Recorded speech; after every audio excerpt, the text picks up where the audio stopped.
वो आरएनए में कन्वर्ट हो जाएगा, समझ ना, आरएनए में कन्वर्ट हो जाएगा। इस प्रोसेस को भी हम लोगों ने शुरू में बोला था, क्या कहते हैं बच्चा, ट्रांसक्रिप्शन कहते हैं, ठीक है ना, ट्रांसक्रिप्शन हो जाएगा। अब ये आरएनए जो होगा, आरएनए जो होगा, ठीक है, आरएनए जो होगा वो मूव होगा एक जगह से दूसरी जगह पे, या मूवमेंट आरएनए का होगा। अब जहां पर आरएनए पहुंचेगा वहां पर आरएनए फिर उल्टा रिवर्स ट्रांसक्रिप्शन की मदद से पलट कर डीएनए में कन्वर्ट हो जाएगा, और ये डीएनए जाकर वहां पे ऐड ऑन हो जाएगा। इस कंडीशन को हम रिट्रोपोजॉन कहते हैं। ओ, तो पहले ही वहां के डीएनए ने ट्रांसक्रिप्शन करके आरएनए बनाया, हाँ, आरएनए वहां से मूव हुआ, मूवमेंट यहां पे भी है, move in genome as RNA intermediate, और वो फिर उससे वहां पर पहुंचा जहां पर जाकर उसको ऐड होना था, और वहां आरएनए पर इसका उल्टा प्रोसेस रिवर्स ट्रांसक्रिप्शन करके डीएनए में कन्वर्ट हो जाएगा, और फिर जाके इंटीग्रेट हो जाएगा किसी नए लोकेशन पे। क्योंकि ये रिटर्न हो रहा है, फिर से उसमें लौट रहा है, रिवर्स ट्रांसक्रिप्शन हो रहा है, इसलिए इसको रिट्रोपोजॉन कह देते हैं। अब सर इससे इससे क्या क्या इंपैक्ट है? तो पहला तो म्यूटेशन होता है, जेनेटिक चेंज हो जा रहा है, खतरनाक हो सकता है। दूसरा क्या है कि इससे डिफरेंट डिफरेंट तरह के जेनेटिक कैरेक्टर बन रहे हैं, तो बहुत सारी डाइवर्सिटी आती है, जीवों में बहुत सारे बदलाव हो रहे हैं, डाइवर्सिटी आती है, इवोल्यूशन में मदद मिलता है। तीसरा, विभिन्न तरह की बीमारियां भी आती हैं, जैसे हीमोफीलिया, कैंसर जैसी बीमारियां भी देखी जा सकती हैं। इस तरह के जेनेटिक चेंजेस होने से आप में इस तरह की बीमारियां भी हुई। जीन थेरापी वगैरह की जा सकती है। इसी तरह की चीजें अगर हम अपने कंट्रोल में करें, कोई डिफेक्टेड जीन को काट के हटा सकते हैं, ठीक है ना। तो ये भी चीजें हो सकती है कि हम जीन थेरापी कर सकते हैं ट्रांसपोजॉन्स की मदद से, ठीक है। और असल में इसी ट्रांसपोजॉन की मदद से जो जीन थेरापी करते हैं, उसी पे जुड़ा हुआ एक टॉपिक है जो आपके पेपर में इंपॉर्टेंट है, इसका नाम है ब्रिज रिकॉम्बिनेज मैकेनिज्म। अब समझ में आई बात? ब्रिज रिकॉम्बिनेज मैकेनिज्म एक्चुअल में ये वही जेनेटिक थेरेपी है जहां पर हम ट्रांसपोजॉन का यूज करते हैं और उसकी मदद से हम जीन को करेक्ट कर देते हैं। क्या है भाई इसमें? देखो, नहीं जाना बहुत सारे प्रोसेस में, जंपिंग जीन पे हमने पूरा टाइम ले लिया है। एक नई जनरेशन की एडिटिंग टेक्नोलॉजी है जिसको हम ब्रिज रिकॉम्बिनेज मैकेनिज्म्स के नाम से जानते हैं, जहां पर जंपिंग जीन का यूज किया गया है। एक लाइन में सुन लो। ओके, यहाँ पर डीएनए को रीअरेंज किया जाता है, फ्लैक्सिबल और नेचुरल जेनोमिक मॉडिफिकेशन प्रोसेस है, ठीक है ना। यहाँ पर naturally occurring DNA editing mechanisms को अपनाया जाता है, नेचुरली ऑकरिंग है ना, जहाँ पर जंपिंग जीन का यूज किया जाता है। जंपिंग जीन वही होते हैं जो मोबाइल जेनेटिक एलिमेंट्स होते हैं, जो अभी हम पीछे बात कर रहे थे। यहाँ पर कट एंड पेस्ट मैकेनिज्म होता है। इसके अलावा जेनेटिक मैनिपुलेशन करने में सक्षम होता है, जहाँ पर कोई जेनेटिक एडिटिंग होती है उसको ये कर वहाँ से जीन को हटा देते हैं, चीज़ों को सही कर देते हैं। हम नहीं जाएंगे बीआरएम कैसे काम करता है, जंपिंग जीन में मैंने आपको चीज़ें समझा दी हैं, किस तरह से डीएनए का रिलोकेशन होता है, किस तरह से डीएनए आरएनए में कन्वर्ट होकर आरएनए पहुंचता है, फिर आरएनए उस जगह पे डीएनए में कन्वर्ट होकर फिर ऐड ऑन करता है। इस तरीके से हम जीन थेरेपी कर सकते हैं और इसको ब्रिज रिकॉम्बिनेज मैकेनिज्म के नाम से जानते हैं। पूछेगा ब्रिज रिकॉम्बिनेज मैकेनिज्म किस पर बेस्ड है, तो कह देना भैया जंपिंग जीन पे बेस्ड है, सीधा का सीधा, या ट्रांसपोजॉन पे बेस्ड है। इसका सिग्निफिकेंस क्या है? किसी बड़े लॉन्ग डीएनए सीक्वेंस की एडिटिंग संभव हो सकती है, ठीक है ना भाई, डीएनए बहुत बड़ा है, किसी बड़े डीएनए भी अगर सीक्वेंस में भी एडिटिंग करनी है, करेक्शन करना है, तो वहां के लिए भी संभव है। दूसरा, genetic therapy, precise genomic treatments, minute level पे भी हम चीज़ों को देख सकते हैं, rearrange, duplicate, move, combine genetic segments, ये सारी चीज़ें यहाँ पर संभव है इनकी मदद से, ये ध्यान रखिएगा।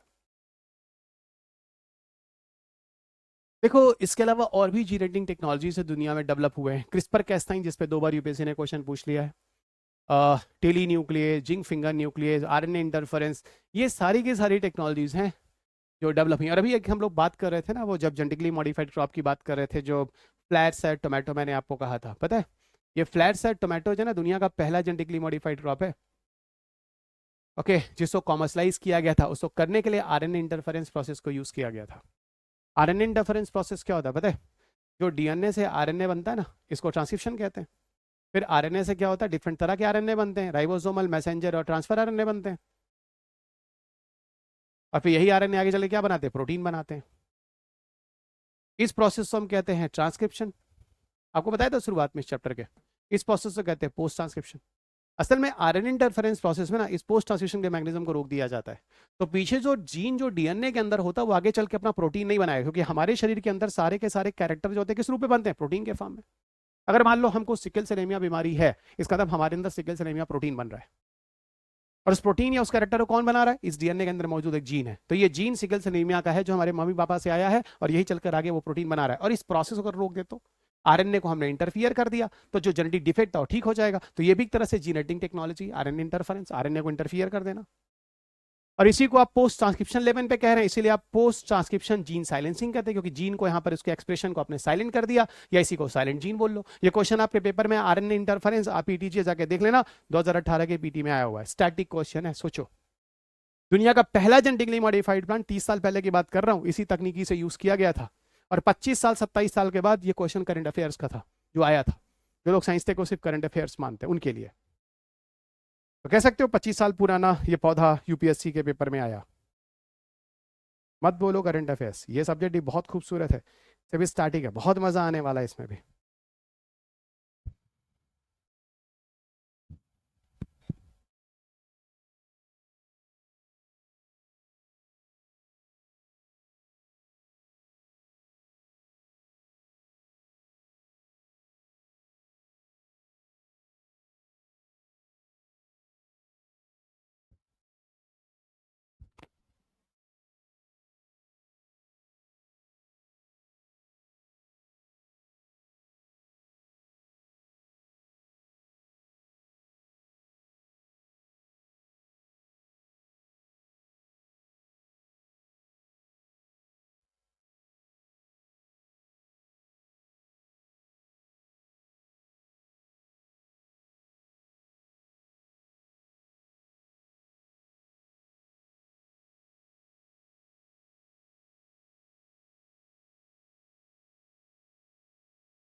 तो जैसे हम लोग पीछे अभी आरएनए रिपेयर्स वगैरह देखा था, जंपिंग जीन वगैरह देखा था, वैसे ही कॉन्सेप्ट है यहाँ पे डीएनए रिपेयर। ठीक है, ठीक है, तो आप डीएनए की रीडिंग कर लो। ठीक है, डीएनए रिपेयर उसी को कह लो, और क्या। अ, किसी भी सेल के अंदर जो जेनेटिक इंटीग्रिटी होती है उसको सुरक्षित रखने के लिए आप डीएनए रिपेयर करो। ये तो कॉन्सेप्ट आपको समझ में आ गया कि डीएनए के अंदर ही जीन्स होते हैं, और अगर जीन खराब है तो मतलब डीएनए में गड़बड़ी है, डीएनए सही करो, जीन सुधर जाएंगे, और जीन सुधर जाएगा तो उसका जो प्रोटीन एक्सप्रेशन कैरेक्टर है सुधर जाएगा। देखो बार बार आ रहा है ये चीज़ें, ये आप किसी में भी कर सकते हैं, किसी प्रोकैरियोट्स, यूकैरियोट्स, किसी भी ऑर्गेनिजम्स में कर सकते हैं। प्रोकैरियोट जैसे bacteria, blue green algae, mycoplasma, उनमें कर सकते हैं। यूकैरियोट जैसे प्लांट और एनिमल्स में कर सकते हैं। डीएनए रिपेयर एक सेलुलर मैकेनिज्म है जिसमें डीएनए कोई डैमेज ऑफ डीएनए वगैरह है तो हम फिक्स कर देते हैं, उस प्रॉब्लम को दूर करते हैं। कई तरीके यूज़ किए जाते हैं। इंटरनल सोर्सेज में ऑक्सीडेटिव स्ट्रेस तरीका अपनाते हैं, और एक्सटर्नल फैक्टर्स में हम कुछ रेडिएशंस या केमिकल को देकर डीएनए को मारने की कोशिश करते हैं। तो दो तरीके से हम डीएनए रिपेयर कर सकते हैं, एक सिंपल तरीके से बताऊं तो। और सही बताऊं तो डीएनए डैमेज जो होता है वो म्यूटेशन जैसी प्रॉब्लम लीड करता है, और कैंसर जैसी समस्या जो होती है हम लोगों को होती है। और म्यूटेशन जैसी प्रॉब्लम क्रिएट करता है, इससे कैंसर जैसी समस्या हम लोगों को होती है। पर अभी ठीक करेंगे, अभी देखते हैं, अब धीरे धीरे इसमें काफ़ी चीज़ें अभी जो आगे हम लोग और बात करने वाले हैं। देखो डीएनए रिपेयर्स के बहुत सारे तरीके होते हैं। ठीक है, डीएनए रिपेयर्स के बेस एक्साइजन पेयर, बेस एक्साइजन रिपेयर जो होता है वो किसी स्मॉल सिंगल बेस की जगह पर होता है। मान लो ये पूरा डीएनए है, ये डीएनए है, डीएनए है, ये उसके बेस पेयर है, ATG, CCG, AT, ये सुना होगा भाई, जरूर है ना, सुना होगा है ना। ये मान लो ATCG, AACG, AATCG, AACT है, मान लो डीएनए। इसका कॉम्प्लीमेंट्री भी पता ही होगा, TAGC। अगर कभी फ्यूचर में मतलब पास्ट में आपने कभी एनसीईआरटी पढ़ी होगी, ये सब आपको मिला होगा। हाँ सर, कुछ ऐसे ऐसे लिखा तो था उसमें, हाँ यही यही मैं बोल रहा हूँ। ये सब बेस पेयर हैं, बेस पेयर हैं।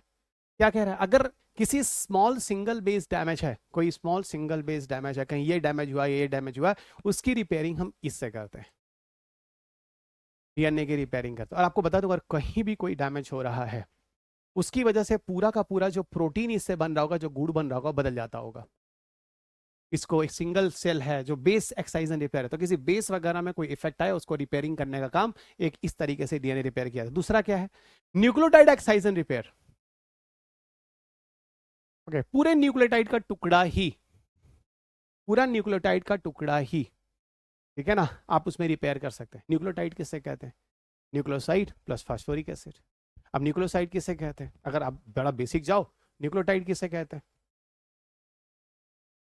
न्यूक्लियोटाइड हम कहते हैं न्यूक्लियोसाइड और plus H3PO4 phosphoric acid. Nucleoside किसे कहते हैं, बेस प्लस शुगर और प्लस फास्फोरिक एसिड। अगर पूरा न्यूक्लियोटाइड में चेंज करना है तब भैया न्यूक्लियोटाइड एक्सीजन रिपेयर करना है। अगर सिर्फ बेस में प्रॉब्लम है तो यहां पर बेस एक्सीजन रिपेयर होगा। ये जिसको न्यूक्लियोटाइड समझ में आता है। न्यूक्लियोटाइड कितनी तरह के होते हैं, दो, एक डीएनए एक आरएनए। डीएनए में ये सारी चीजें होती है, आरएनए में अलग अलग, लेकिन बेस वगैरह शुगर अलग अलग होते हैं डीएनए आरएनए में। तो अगर पूरे न्यूक्लियोटाइड के लेवल पे है तो न्यूक्लियोटाइड बेस रिपेयरेंस कहते हैं। जैसे यूवी रेडिएशन वगैरह से जो स्किन कैंसर होता है उसमें पूरा का पूरा एक पूरा न्यूक्लियोटाइड ही सीक्वेंस बदल जाता है। यहाँ पर एक बेस में प्रॉब्लम है, यहाँ पे पूरे न्यूक्लियोटाइड में प्रॉब्लम है। अच्छा, होमोलॉगस रिकॉम्बिनेशंस। होमोलॉगस, अगर मान लो डबल स्टैंड ब्रेक को हटाना है, मान लो पूरा का पूरा डबल स्टैंडर्ड ब्रेक को ही हटाना है, ओके, दोनों क्रोमोसोम्स होमोलॉगस सेट से, तो उसको आप कह लो होमोलॉगस रिकॉम्बिनेशन। होमोलॉगस में सेम सेट ऑफ क्रोमोसोम्स जो डीएनए के पेयर होते हैं होमोलॉगस कहते हैं।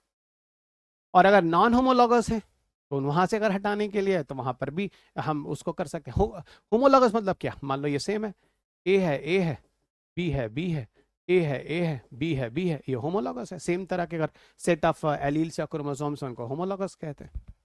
एक बार गूगल करो आप, पिक्चर भेजो, आपको समझ आ जाए। मतलब इस सब लेवल पे हम लोग रिपेयरिंग कर सकते हैं।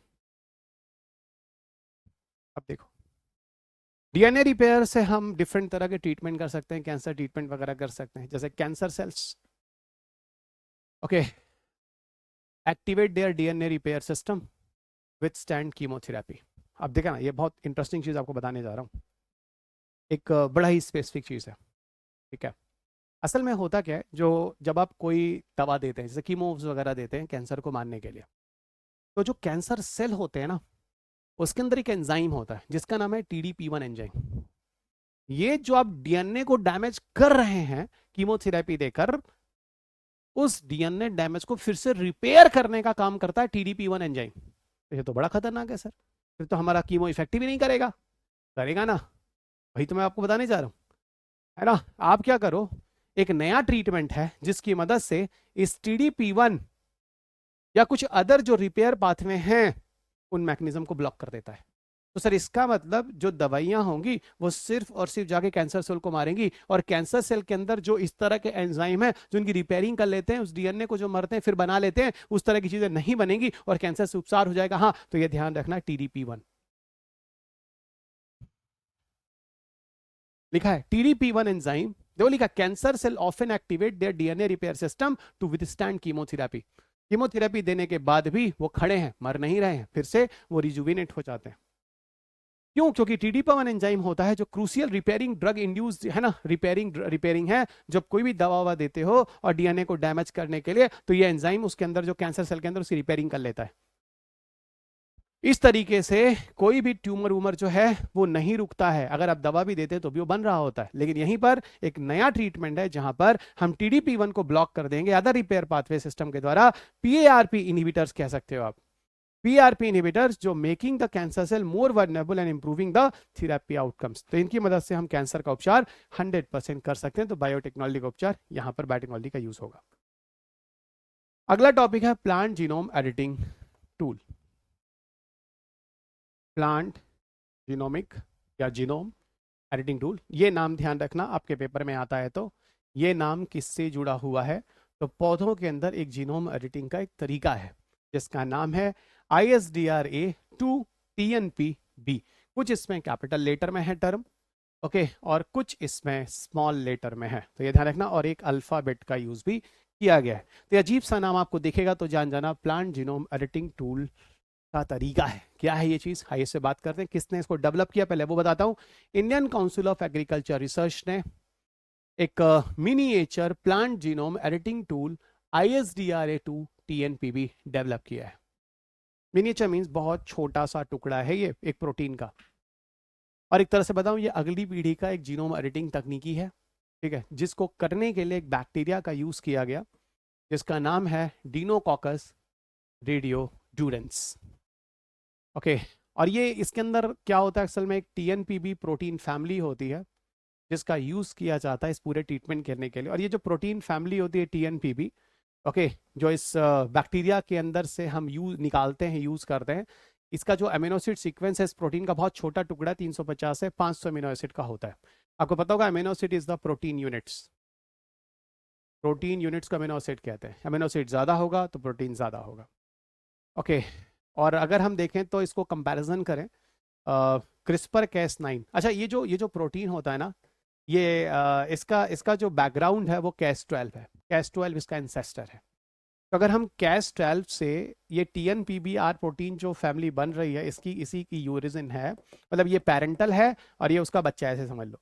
तो कैस 12 और क्रिस्पर कैस 9 में क्या डिफरेंस है मैं आपको दिखाता हूँ। तो आप बोल सकते हैं कि जो ICDRA2TNB है ये क्या है, एक तरह का कैस 12 है, ठीक है ना, जरा देखना, ठीक है। तो कैस 12 का ही एक एंसेस्टर, मतलब उसी की तरह इसका एंसेस्टर जो है वही है ना, और उसी से चलकर ISDRA2TNPB आया है, मैं ये कह रहा हूं। लेकिन दोनों अलग अलग चीजें क्या है, इधर देखो, इधर मैंने क्रिस्पर समझाने की कोशिश की है कैस 9 या कैस 12, और इधर मैंने आपको वो समझाने की कोशिश की गई है, ठीक है, जिसको ISDRA2TNPB कहते हैं, ठीक है। अब देखो, जो प्रोटीन की साइज अगर क्रिस्पर कैस 9 और कैस 12 की बात करें, ये बड़े प्रोटीन होते हैं, और इसके अंदर से कैस 12 के अंदर से निकाला गया ISDRA2NB जो स्मॉल होता है 350 से 500 अमीनो एसिड लंबा होता है। डिलीवरी एफिशिएंसी, ये डिफिकल्ट है, वाया वायरल वेक्टर के द्वारा अंदर जाता है। ये इजी है और आसानी से आप इसको एंटर कर सकते हैं, जो जाके आपकी एडिटिंग करेगा, कहीं एरर होगा उसको काट के निकाल देगा। टारगेट रेंज इसका लिमिटेड है, इसका टारगेट है यूनिक जीनोमिक रीजंस है गाइस, ये सिर्फ किसी यूनिक स्पेसिफिक डीएनए सीक्वेंस पर ही करेगा, ठीक है। और इसके तो ऑल लिमिटेड कंडीशंस है क्रिस्पर कैस 9 के।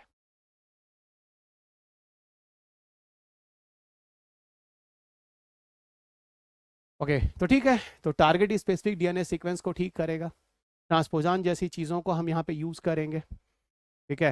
एग्रीकल्चर वगैरह में इसका यूज़ किया गया है, जैसे मोनोकॉट्स पौधे में राइस के अंदर देखा गया, डाइकॉट्स में अराबिडोप्सिस के अंदर देखा गया, ठीक है ना। और फ्यूचर में अगर बताया जाए तो प्लांट जीनोम एडिटिंग वगैरह के लिए, है ना, क्रॉप ब्रीडिंग वगैरह के लिए सब तकनीकी अच्छी होगी, जिससे हम फसलों को अच्छी पैदावार वाली बना सकेंगे, उन्हें बहुत सारे गुणों को डाल सकेंगे, ये सारी चीज़ें आती हैं।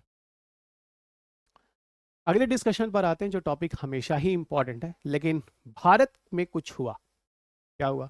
भारत का पहला CAR T cell therapy against blood cancer जो किया गया। तो क्या है काइमेरिक एंटीजन वाला थेरापी, टी सेल वगैरह पे भी क्वेश्चन पूछे गए, जो हमारे शरीर के लिए इम्यूनिटी प्रोटीन बनाते हैं, एंटीबॉडीज बनाते हैं। देखिए, तो क्या है ब्लड कैंसर की थेरापी।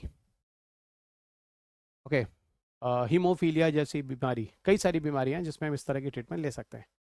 भारत का पहला CAR T cell therapy clinical trial हुआ है। और पता है कार्टी सेल थेरापी दुनिया में बहुत महंगा है, भारत में जो हुआ है वो काफ़ी सस्ता पड़ेगा आपको, वो सारी चीज़ें आपको बताता हूँ। और अंत में आपको लिए चलता हूँ कार्टी सेल थेरापी भी क्या है। कार्टी सेल थेरापी अगर आप पीछे के वीडियोस भी सुनते आ रहे होंगे, तो हर साल कार्टी सेल थेरापी पर मैंने बात की है, हर बार बात की है। इस बार भी अब तो कार्टी सेल थेरापी के आपके एप्लीकेशंस आपको मिल रहे हैं ना, तो ये एप्लीकेशन हो गया। एक पेपर पब्लिश्ड हुआ द लैंसेट हीमेटोलॉजी में, और वहाँ पे बोला गया कि भाई हम रिप्लेस कर सकते हैं, या रिफ्रैक्टरी बी सेल कैंसर जो हो सकता है उसके इफेक्ट को हम दूर कर सकते हैं। ल्यूकेमिया एक तरह का ब्लड कैंसर है, और लिम्फोमा जो लिम्फेटिक सेल को डैमेज करता है, इस तरह की चीज़ों को हम ट्रीट कर सकते हैं। 73% इसका रिस्पांस रेट है, मतलब पॉजिटिव रिस्पांस आया है, इसका क्लिनिकल रिस्पांस काफ़ी अच्छा आया है। ओके, और जिस चीज़ का यूज़ किया गया वो कार्टी सेल थेरेपी का यूज़ किया गया, जिसका भारत में जो कुल मिला जो के कास्ट था वो 25 लाख रुपीज़ था। और इसका पूरा जो थेरेपी बाहर जाकर अगर करते हैं ग्लोबल, तो 3 से 4 करोड़ रुपए लग जाते हैं, और it can exceed around 8 crore rupees तक भी ये जा सकता है। और ये 20 गुना ज़्यादा अफोर्डेबल है, it is 20 times more affordable, it is 20 times more affordable, ठीक है, भारत के रेफरेंस में अगर बात करें तो। और सही बताऊं तो इसका सक्सेस रेट भी काफ़ी अच्छा है, कैंसर दोबारा रीएमिट कम होता है, ये भी चीज़ें हैं। तो कैंसर का रीएमिशन जो है वो यहाँ पर नहीं होता है, ये चीज़ है। इससे कुछ साइड इफेक्ट्स भी हैं, ऐसा नहीं है, ऐसे कुछ साइड इफेक्ट्स भी हैं। जैसे हिमोटोलॉजिकल इफेक्ट्स ब्लड वगैरह में, जैसे न्यूरोपोनिया हो जाना, वाइट ब्लड सेल का कम हो जाना, थ्राम्बोसाइटोपिनिया, लो प्लेटलेट्स हो जाना, एनीमिया, रेड ब्लड सेल का कम हो जाना, साइटोकाइन रिलीज जैसे फीवर, इन्फ्लेमेशन जैसी बीमारियां हो जाना थोड़ी बहुत, है ना। दो ऐसे ट्रीटमेंट हैं जो डेथ रिपोर्ट हुए हैं आज तक इस तरह के ट्रीटमेंट करते समय, और ओवरऑल साइड इफेक्ट्स भी होते हैं लेकिन ये मैनेजेबल है, मतलब सिम्टोमेटिक है। जैसे फीवर आ रहा है तो फीवर का दे दो, कुछ और बीमारी है उसकी ट्रीटमेंट कर दो, तो सिम्टोमेटिक। अभी तक 2 ट्रीटमेंट्स में ऐसा हुआ है जहां पर डेथ हुई है, नहीं तो आप देखो तो हर केसेस में अभी तक सफलता मिली है। तो सर ये तो बहुत अच्छा रिजल्ट है, बिल्कुल अच्छा रिजल्ट है। कार्टी सेल थेरापी बहुत ही अच्छा रिजल्ट है। कार्टी सेल थेरापी में होता क्या है, कार्टी सेल थेरापी में क्या होता है कि हम किसी पेशेंट का टी सेल निकाल लेते हैं आपके ब्लड में से, और टी सेल वही होता है जो आपके शरीर में जाके इम्यूनिटी देता है। आपको पता है आपकी बॉडी में बोन मैरो होता है, बोन मैरो के अंदर जो सेल होते हैं उनको हम कहते हैं बी सेल। बी सेल से ही इम्यूनिटी प्रोटीन बनती है, इम्यूनिटी प्रोटीन बनती है, वही एंटीबॉडी वगैरह। और अगर यही इम्यूनिटी प्रोटीन जाके अगर नर्चर होती है थाइमस ग्लैंड में, ठीक है ना, तब उसी को हम कहते हैं टी सेल थेरेपी। और एक बात बताऊं, बी सेल जो काम करके एंटीबॉडी बनाता है, अगर मैं आपको बताऊं एंटीबॉडी जो बनाता है जो किसी कैंसर वैसे सेल के एंटीजन को मारता है, उस केसेस में थाइमस ग्लैंड हेल्प करता है। और थाइमस ग्लैंड के जो सेल्स होते हैं उसको हम कहते हैं टी सेल्स। तो मिला जुला कर अगर मैं बोलूं तो थाइमस जो होता है वो क्या करता है, हमारे शरीर में इम्यूनिटी बनाने का काम करता है, कहानी खत्म। बी सेल को सपोर्ट करता है जो बोन मैरो के अंदर होते हैं। इससे फायदा क्या होता है, कैंसर जैसे सेल से सेल को मारने में मदद मिलती है, ठीक है ना। अब कैसे इस सारे के सारे प्रोसीजर को यूज करते हैं, जहां पर हम कार थेरेपी को यूज करते हैं, यानी काइमेरिक एंटीजन रिसेप्टर को बनाते हैं, ठीक है ना। तो देखो पहले हम क्या करेंगे, आपके ब्लड में से टी सेल को निकाल लेंगे। देखो जरा प्रोसेस, इस पिक्चर को देखो, ये पिक्चर मैंने पीछे भी आपको पढ़ाया है। कार्टी सेल थेरेपी में होती क्या है, देखो आपका मैंने ब्लड लिया, ये कोई पेशेंट है, पेशेंट है, उस पेशेंट का हमने ब्लड निकाला। आपके ब्लड में आपका बी सेल टी सेल सब होता है, ठीक है। हमने क्या किया, आपके ब्लड में से, है ना, सिर्फ टी सेल को अलग कर लिया। क्या कर लिया, टी सेल को हमने, ये ब्लू वाला जो है टी सेल को अलग कर लिया, बाकी ब्लड आपके अंदर ले जाकर फिर आपको चढ़ा दिया, आपको चढ़ा दिया ब्लड। तो सर हम आपने सिर्फ हमारे ब्लड से टी सेल निकाला, सिर्फ टी सेल निकाला, ये टी सेल का पिक्चर है। अब टी सेल के अंदर एक स्पेसिफिक जीन को इंसर्ट किया गया, देखो ये जीन को आपके टी सेल के अंदर इंसर्ट किया गया, ठीक है ना। जब जीन को आपके टी सेल के अंदर इंटर किया गया, तो जिस जीन को इंटर किया गया उसका प्रोटीन बनेगा, उसका प्रोटीन बनेगा। जो भी प्रोटीन बनेगा वो आपके सरफेस से बनेगा, ये देखो रिसेप्टर प्रोटीन, इसी को हम कहते हैं काइमेरिक एंटीजन रिसेप्टर प्रोटीन। ये क्या करेगा, कोई एंटीजन है, ये ऐसा प्रोटीन है जो किसी एंटीजन को जाके आइडेंटिफाई कर लेता है। फिर मैं कह रहा हूं, किसी जीन को आपके टी सेल में इंसर्ट किया गया, वही जो बंदा कैंसर है, उसके अंदर इंटर करने के बाद इसके टी सेल के ऊपर जो रिसेप्टर बने, वो रिसेप्टर क्या है, उनको हम कहते हैं काइमेरिक एंटीजन रिसेप्टर। रिसेप्टर मतलब जो जाके कहीं पर रिसेप्ट करेंगे, और एंटीजन मतलब किसी प्रॉब्लम को जाकर। अब ये क्या होगा, इसी इसी काइमेरिक टी सेल को, इसी इसी chimeric antigen receptor T cell को अब हम किसी जगह पर रखकर उसको मल्टीप्लाई करा देंगे, मिलियंस ऑफ द कॉपी बना देंगे। हमने एक सेल में जेनेटिक ट्रांसफर किया, उसके मल्टीपल कॉपी हमने बना लिया। अब इस मल्टीपल कॉपी को आपके अंदर चढ़ा देंगे, आपके अंदर चढ़ा देंगे। अब यही जो काइमेरिक टी सेल होगा, रिसेप्टर होगा, ये आपके ब्लड में पहुंचेगा। ये देखो मान ले कैंसर सेल है, ये देखो सारे के सारे आपके ब्लड में पहुंचे, जहां कैंसर सेल होगा, कैंसर सेल के ऊपर ये देखो, है ना, ये एंटीजन है। कैंसर सेल क्या, एक एंटीजन है, एंटीजन मतलब एक प्रॉब्लम है, और ये उस एंटीजन की रिसेप्टर्स हैं, जाकर यहां पर अटैच है। देखो यहां के इस रिसेप्टर पे जाकर अटैच हो गया, यहां के रिसेप्टर जाकर अटैच, यहां के रिसेप्टर जाकर अटैच हो गया, यहां के रिसेप्टर जाकर अटैच हो गया, यहां के रिसेप्टर पे, और यहां के रिसेप्टर जाकर ये अटैच हो जाएगा। और जब अटैच हो जाएगा, इस कैंसर सेल को मार देगा, तो नॉर्मल सेल में कोई फर्क ही नहीं पड़ेगा, आपका नॉर्मल सेल बचा रहेगा। क्योंकि कैंसर की थेरेपी में सबसे बड़ी दिक्कत क्या होती है, कीमो वगैरह सिर्फ कैंसर सेल को नहीं मारते, वो नॉर्मल सेल को भी मारते हैं, लेकिन ये जो होगा सिर्फ और सिर्फ कैंसर सेल को मारेगा, नॉर्मल सेल ऐसे ही बचा रहेगा। तो यू विल बी हेल्दी, आप कमजोर नहीं होंगे, आप बच जाएंगे। पिक्चर देख लो, बहुत ही सिंपल तरीके से मैंने समझाने की कोशिश की है।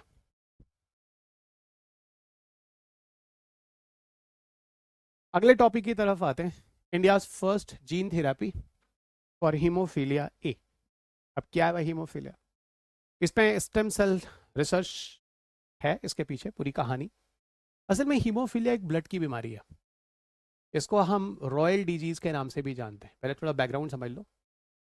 राजशाही बीमारी के नाम से भी आप जानते हैं रॉयल डिजीज। ये मत सोचना किसी को हो जाए तो राजशाही नहीं। पहले ब्रिटिश क्राउन इनकी फैमिली मेंबर में देखा गया। राजा की शादी गलती से एक ऐसी लेडी से हो गई जिसपे जो वो कैरियर थी। उसके बाद आगे की जनरेशन टू जनरेशन में प्रॉब्लम आने लगी। अब वो राजा, वो कहानी आपको ये बताने की जरूरत है नहीं, हम साइंस से टेक पढ़ रहे हैं। ठीक है, रॉयल डिजीज है। इसमें होता क्या बताऊं, असल में हमारे बॉडी के अंदर बहुत सारे फैक्टर्स या प्रोटीन्स होते हैं, 13-14 के आसपास होते हैं। ये सारे के सारे फैक्टर या प्रोटीन मिलकर ब्लड की क्लॉटिंग करते हैं। अगर ब्लीडिंग होती है तो जो ब्लड की क्लॉटिंग होती है वो इन्हीं की मदद से होती है। सारे 13-14 फैक्टर मिलकर करते हैं जो हमारे शरीर में बनते हैं। लेकिन जो हीमोफीलिया के पेशेंट हैं उनमें एक ब्लड क्लॉटिंग फैक्टर है जिसका नाम है 8।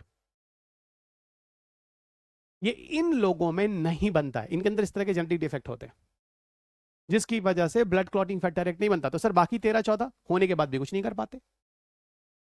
और ये पूरा का पूरा जो अगर ब्लीडिंग होती है तो ब्लड क्लॉटिंग में दिक्कत करते हैं, तो बंदे का लॉस ज्यादा हो जाता है, ब्लड का लॉस, तो बचाने उचाने में दिक्कत हो सकती है। यही है पूरी कहानी। और इसी बीमारी को ठीक करने के लिए भारत में पहली बार जीन थेरेपी की गई, स्टेम सेल रिसर्च को, स्टेम सेल के अंतर्गत आप कह सकते हैं। क्या है ये? इंडिया का पहला जीन थेरेपी जो हीमोफीलिया ए को लेकर हुआ है। इसको डिपार्टमेंट ऑफ बायोटेक्नोलॉजी ने मैनेज किया पूरा research. Centre for stem cell research CMC Vellore में पूरा अनुसंधान हुआ है। 12 दिसंबर 2024 को चीज पब्लिश हुई है, प्रूफ हुई है। इस थेरेपी में हमने यूज किया है एक लेंटी वायरस को यूज किया गया एज ए वेक्टर की तरह, जिसकी मदद से हम किसी जीन को ले जाकर किसी हीमोफीलिया पर्सन के अंदर ट्रांसफर किया जा रहा है। लेंटी वायरस एक वेक्टर होता है, किसी वायरस बैक्टीरिया को की मदद लेते हैं। जैसे नहीं, आपके पापा जब आपका एग्जाम होता है तो आपके पापा आपको स्कूटर पे बैठाते हैं और ले जाके एग्जामिनेशन हॉल में रख देते हैं। तो आपके पापा यहाँ पर एक कैरियर या वेक्टर है जिनकी मदद की गई। आपके पापा काम नहीं करते, आपके पापा सिर्फ ले जाके आपको एग्जामिनेशन हॉल में रख देते हैं। ऐसी बायोटेक्नोलॉजी में बहुत सारे वेक्टर्स या कैरियर्स हैं जिनकी मदद दी जाती है जीन को एक जगह से दूसरी जगह ले जाने में। तो यहाँ लेंटी वायरस एक वेक्टर की तरह से यूज किए जाते हैं। इनके अंदर के माध्यम से हम किसी जीन को ले जाते हैं और इंट्रोड्यूस करते हैं, और ऐसा जीन को इंट्रोड्यूस करते हैं जो फैक्टर 8 प्रोटीन को बनाने लगता है। तो जो जीन होगा वो फैक्टर 8 जीन होगा। और उस बंदे के जो हीमोपोइटिक स्टेम सेल्स है, वो हीमोपोइटिक स्टेम सेल वो सेल होते हैं जो आपके ब्लड का निर्माण करते हैं। हीमोपोइटिक स्टेम सेल वही होते हैं जो आपके ब्लड का निर्माण करते हैं। ठीक है ना? और वही ब्लड के निर्माण सही से होने लगता है। यहां पे आओ, मैं आपको समझाता हूं कि कंपोनेंट जिस पूरे प्रोसेस में यूज किया गया उसमें एक लेंटी वायरस यूज किया गया। लेंटी वायरस वो होता है जिसका उपयोग किया जाता है सेफली डिलीवर करने के लिए, किसी जीन को ले जाकर किसी कोशिका के अंदर डालने के लिए। पहला। हिमेटोपोइटिक स्टेम सेल्स क्या होता है? स्टेम सेल्स जो डेवलप होता है ऑल टाइप्स के ब्लड सेल के अंदर। ठीक है ना? Stem cells that develop into all types of blood cell, यानी स्टेम सेल जो होता है वही चल के डिफरेंट तरह के ब्लड को बनाता है, ब्लड के प्रोटीन वगैरह को। और फैक्टर 8 वही है जो एक्चुअल में एक प्रोटीन होता है जो ब्लड क्लॉटिंग में मदद करता है और एक्चुअल में मिसिंग होता है कहाँ? हीमोफीलिया ए के अंदर। ठीक है ना? तो इस जीन को हमने स्टेम सेल के अंदर डाला, स्टेम सेल के अंदर हमने चीजों को कंट्रोल किया और हीमोफीलिया प्रोटीन 8 का निर्माण वो बंदा करने लगा उस शख्स के अंदर। उसका जो हीमोफीलिया बीमारी थी वो ठीक होने लगी। यही पूरी कहानी है, यही पूरी कहानी है। Okay, medical technique that replaces, disable और introduces the gene to treat और प्रिवेंट द डिजीजेस, ये जीन थेरेपी है। जीन थेरेपी में बहुत सारी चीजें यूज की जा सकती हैं। किसी प्लाज्मिड डीएनए का यूज किया जा सकता है। फिलहाल आपने लेंटी वायरस सुना था, अभी एक वायरल वेक्टर का यूज किया गया था। ह्यूमन जीन एडिटिंग टूल्स भी हो सकते हैं, बहुत सारे शॉटगन मेथड वगैरह जो हम लोग अभी पीछे बात कर रहे थे, डायरेक्टली हम जीन गन मेथड से यूज कर सकते हैं। AB virus, adeno associated virus हो सकते हैं, इन सब का यूज किया जा सकता है। जीन थेरेपी जनरली 2 प्रकार के होते हैं, एक जिसको हम जर्मलाइन जीन थेरेपी कहते हैं, एक जिसको हम सोमैटिक जीन थेरेपी कहते हैं। जीन थेरेपी 2 तरह के हैं, एक जिसको हम जर्मलाइन जीन थेरेपी कहते हैं, दूसरा जिसको हम सोमैटिक जीन थेरेपी कहते हैं। जर्मलाइन जीन थेरेपी जो होती है ये हम जेनेटिक सेल जैसे स्पर्म और एग के अंदर कुछ चेंजेस कर देते हैं। मान लो एक पापा है, मम्मा है, दोनों को सिकल सेल एनीमिया है, तो कहाँ है उनके अंदर जीन है सिकल सेल एनीमिया के, तो पापा का क्रोमोसोम ले लो, स्पर्म ले लो, मम्मा का एग ले लो, दोनों के अंदर जो क्रोमोसोम के अंदर डीएनए है उसमें से सिकल सेल एनीमिया के टुकड़े को काट के निकाल दो। और वहाँ पे नॉर्मल सीक्वेंस को ऐड कर दो, ये बायोटेक्नोलॉजी वाले करेंगे। तो रिपेयरिंग हो गई मम्मा के एक के अंदर के क्रोमोसोम के अंदर के डीएनए से और पापा के अंदर स्पर्म के क्रोमोसोम के अंदर के डीएनए से, चीजें सही हो गई। फिर उसको फ्यूज कर दो लैब के अंदर स्पर्म एग को आर्टिफिशियल तरीके से, जैसे टेस्ट ट्यूब बेबी वाला काम होता है। फ्यूज करने के बाद थोड़ा डेवलप होने का उसको मम्मा की बॉडी के अंदर डाल दो। अब मम्मा जिस बच्चे को बर्थ देगी उस बच्चे के अंदर सिकल सेल एनीमिया ही नहीं। अब ये जनरेशन टू जनरेशन नहीं रहेगा। यही जो जीन थेरेपी वो क्या है, जर्मलाइन जीन थेरेपी है। अब फ्यूचर यूज है, जनरेशन टू जनरेशन, इस खानदान से बीमारी खत्म हो गई। पर सोमैटिक जीन थेरेपी क्या, अभी जो हम लोग बात कर रहे थे ना, क्या बात कर रहे थे वो क्या नाम है ये, अरे हीमोफीलिया बीमारी को दूर करने के लिए, वो सोमैटिक जीन थेरेपी है। Alter gene in the body cell guys, ये हेरिटेबल नहीं होता, सिर्फ आपके शरीर में आपकी प्रॉब्लम को दूर करने के लिए, ठीक है ना। जैसे सिकल सेल बीमारियां, ल्यूकेमिया, किसी को ब्लड कैंसर हो गया, सिर्फ उसको उपचार करने के लिए ये सोमैटिक सेल होता है। ये सोमैटिक सेल जीन थेरेपी है, इसका पीढ़ी दर पीढ़ी से कोई लेना देना नहीं है। हीमोफीलिया ए के बारे में हम बात कर चुके हैं, रेयर जेनेटिक डिसऑर्डर है, blood does not clot properly, यहाँ पर क्लॉटिंग फैक्टर 8 नहीं आता है, और India holds the second largest burden of haemophilia globally. तो दुनिया में सेकंड नंबर पर सबसे ज़्यादा हीमोफीलिया पेशेंट अगर कहीं हैं तो वह हमारे देश भारत में है।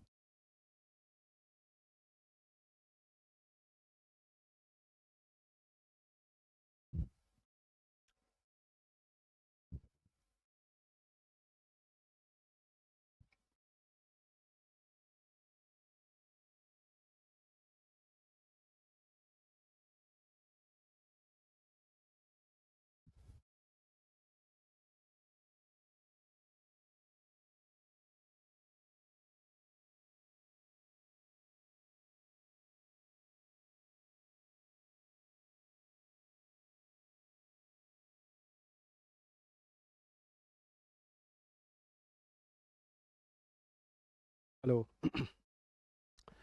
Now coming to the another topic, organ on chip, OOC technology. Actual में इसको capital O small O capital C लिखते हैं। अगर कहीं कैपिटल ओ कैपिटल ओ सी लिखा हो तो समझ जाना वो गलती से हुआ है, ठीक है।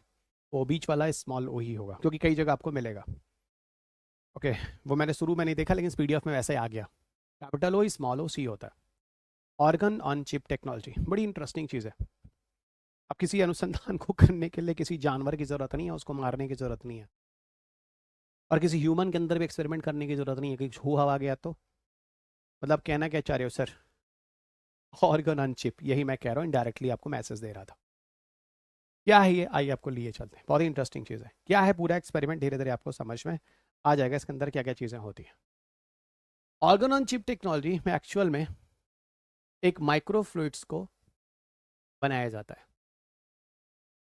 ना, एक मिनिएचर्स के फॉर्म में, छोटा सा एक प्रोटोटाइप एक्सपेरिमेंट के फॉर्म में।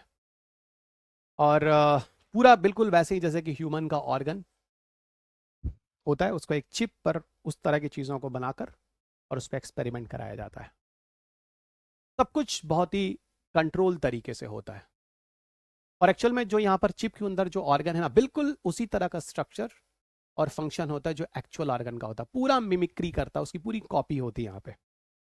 अब समझे हम सर आप क्यों कह रहे थे अब किसी जानवर को लोग एक्सपेरिमेंट करने की जरूरत नहीं है, कहीं बंदर मर गया तो, कहीं चूहा मर गया तो, बात तो सही एथिकली, कहीं ह्यूमन के अंदर किसी ने किया कुछ हो गया तो, बात तो ये भी ठीक है। तो सर ये तो बहुत अच्छी चीज़ है, बिल्कुल अच्छी चीज़ है।